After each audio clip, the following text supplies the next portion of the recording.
Guys, இன்னைக்கு நம்ம நச்சுன்னு ஒரு தகவலை தாண்டி மனம் விட்டு பேச போறோம். வாங்க வீடியோக்குள்ள போலாம். இன்றைய வேகமான லைஃப்ல நம்மள பல பேர் ஓடிக்கிட்டே இருக்கோம். ஏன் ஓடுறோம், எதுக்கு ஓடுறோம்னு யாருக்குமே தெரியறது கிடையாது.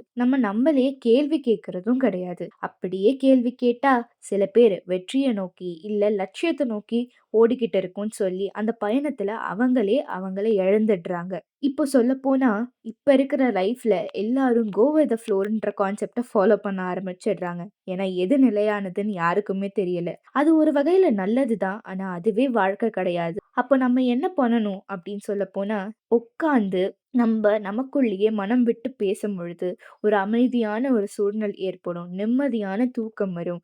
மனம் விட்டு சிரித்து, உறவினர்களோடு மகிழ்ச்சியா இருந்து, நம்மளுக்கு பிடிச்சதெல்லாம் செஞ்சு, நம்மள நாமளே ஒரு செல்ஃப் இன்ட்ராஸ்பெக்ஷன்க்குள்ள கூட்டிட்டு போவோம்.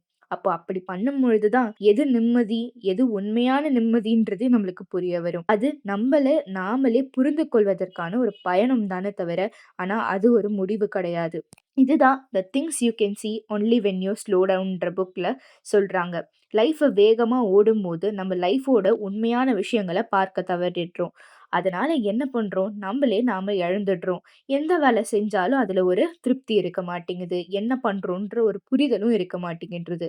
ஸோ இந்த ஃபாஸ்ட் உலகத்த நம்ம கொஞ்சம் ஸ்லோ டவுன் பண்ணி ஒரு செல்ஃப் இன்ட்ராஸ்பெக்ஷன்குள்ள போயி நம்மளோட ஒரு லைஃப ஒரு புத்துணர்ச்சியோடு, ஒரு புது கண்ணோட்டத்தோட உருவாக்கி அனைவரும் மகிழ்வோன்றது தான் இன்னைக்கான தகவலா இருக்க போகுது. இதுவரைக்கும் நான் சொன்னத பொறுமையா கேட்டதுக்கு ரொம்ப நன்றி. மறக்காம லைக், ஷேர் அண்ட் சப்ஸ்கிரைப் பண்ணுங்க. அடுத்த வீடியோல பார்க்கலாம். பாய்.